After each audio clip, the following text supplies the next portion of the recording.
Hey, it's Chad. I'm getting ready to change my tires again, and I'll give you a long-term review of my new go-to tire, the Motoz Tractionator GPS, so stick around.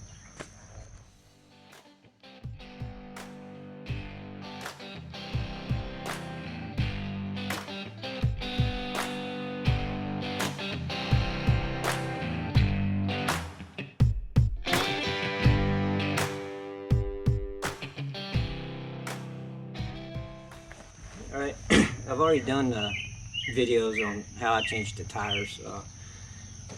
I've lost track of how many I've changed by now on these bikes, but today I want to talk about the Motoz Tractionator GPS. I'll give you my take, how it's wearing, what it's been through, and the amount of miles I've got on it. But first, let me thank my sister and brother-in-law for letting me use their garage while I'm here. And a little bit later I want to talk about how hard it is to get maintenance done this time of year. So let me get this thing pulled off and I'll be right back. It's getting really hot and humid, but the difference between the new one and the old one, there's quite a bit of rubber going off of them. And well, I've ridden also many tires trying to find the right combination. Always TKC 80s will be my favorite for grip. I don't think there's a tire out there that can touch it. The problem is you're only getting like 3,000 miles a set of tires, which is pretty bad, especially when you live on the bike, and it seems like I'm putting that many miles on it in a couple of months. So changing tires all the time got old, and I was looking out for something I could get a little better mileage out of and still have good grip on and off road. The last two sets of tires I tried was the Mitas E07 Plus, and they did okay. I can't remember, I might have got between 5,000 and 6,000 miles out of them. Well, with these Motoz, I decided to give them a shot, and I can't be happier. Yeah, they're wore down. I still have just a slight little bit of tread left. I could have got a little more out of them, but they were getting slick. I guess the compounds wore off, and so I didn't have the grip I had. On the road, these things are so much smoother than any of the other tires I've had, you know, for an off-road tire. I've gotten about 12,000 miles out of these, and that's with a fully loaded bike, and for the last couple months I've had a passenger, so it's 2 up on a loaded bike, and to get 12,000 miles out of a set of tires is pretty good if you ask me. Grip wise, super confident on the highway. It's a solid patch is what gives you the longevity of the tire, and it's rounded really good, so instantly had confidence on the road. As the tire wore, it gets slicker and slicker, especially on the wet pavement, wet roads. I catch myself sliding a little bit, spinning when I pull out or change gears, but that was after they got well worn down. I don't remember having any of that issues when the tire was in its first half of its life. So, but these are definitely going to be my tire of choice from here on out. You can turn them around backwards, like it's a 50-50 tire one direction, but these can be mounted backwards to make it, I can't remember, like something like an 80-20 tire. Of course, I'm going to keep it 50-50. But yeah, highly recommend them. Give them a shot. I've had the tire in well, torrential downpours, had it in mud, not a lot of sand, so I can't really say we had to do there. Then I had it in really extreme rocky places, big rocks, loose rocks, gravel, hard packed dirt. I mean, it's had its share, so I'm really pleased with it, and that's my tire of choice from here on out. Okay, this tire was a little tight to get on last time I mounted it, and I was expecting it to be hard to break the bead on it. With this Motion Pro Bead Pro, literally I pushed it twice and the bead popped. Can't beat that. That was lucky. All right,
There it went. This is great.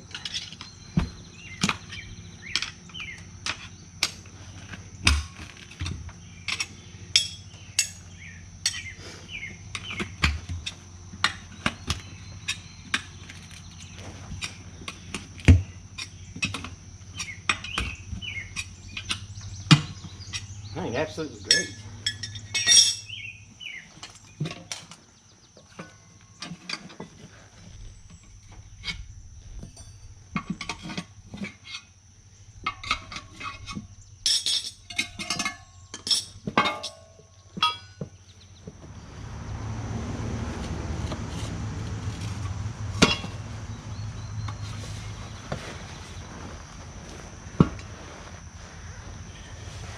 There we have it.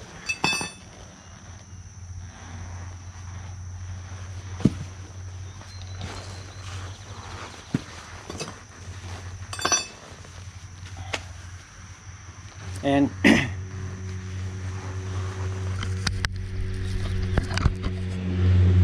if you remember from my last videos, I don't use tire balancers anymore, wheel weights. I use ride-on tire sealant and balancer. I've never had any issues with it. Works great. Leaves a little bit of a mess, but it wipes up really easy. So I'm gonna take a few minutes to clean this rim and stick the new tire on. So catch you in a few.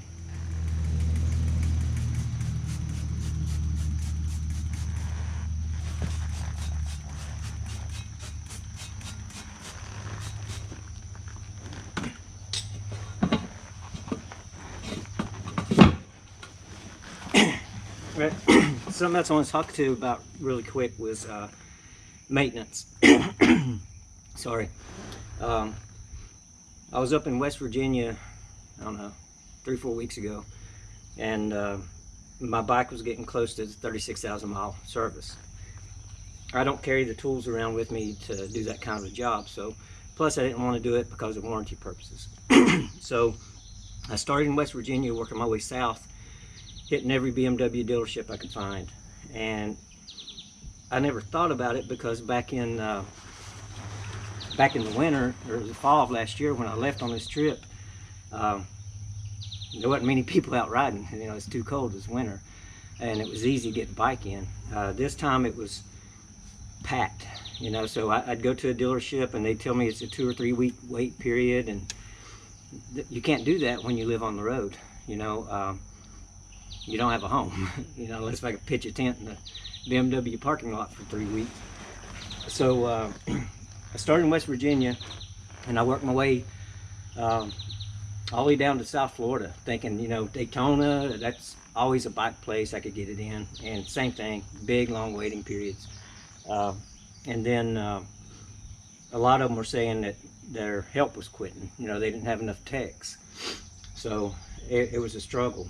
Well, a week ago, I think, I was going to Texas to visit my daughter again, and so I called Knoxville BMW, and they could get it in, but it was going to be, they said 3 or 4 days. Well, I left my bike, I had a friend pick me up, and went on to Texas. 2 weeks later, my bike still wasn't done, so I had to wait, and finally picked it up. So I guess to you guys who still have a home, it's not that big of a deal. You just have to do without your bike for a little while. But for those of you who are long-term traveling in the summer months, plan ahead. You know, find somewhere where you think you're going to be when you have to have your bike serviced, your valves adjusted, and plan ahead for something to do or somewhere to go while it's being worked on. That was extremely aggravating. So, all right, now let me get this tire on. All right, I don't know if I got lucky or if I'm just getting good, because that was the easiest tire I've ever mounted. And the last Motoz I mounted was a little bit tight, but this one was perfect. All right, and if you watch my other videos, this is the great trick right here. Use the ratchet strap. You can lift the tire up slow, keep it up in the brake pads, make sure your spacers are in.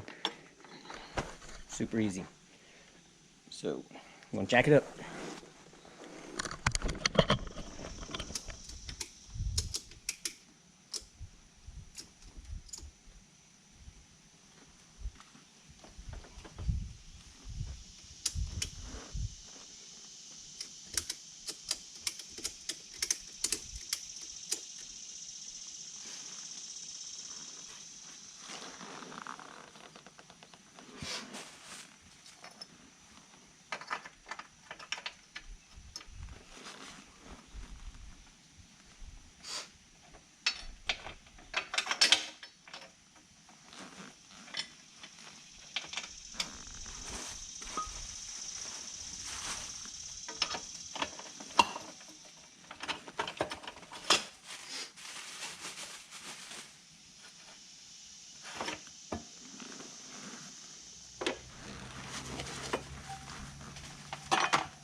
There you have it. Super easy. All right, it's been a while since I made a video, and man, it's hot. And I think this might be my last one. I'm just not really good at it. And then I've been traveling with somebody recently, and I just get too embarrassed if I'm around anybody to do anything. I might, along the way, throw out some videos of you know, reviews of gear or some how-to things I've learned along the way. We'll see. But I'm heading to Maine in 3 weeks, so that ought to be interesting. Anyway, thanks for watching, and talk to you later.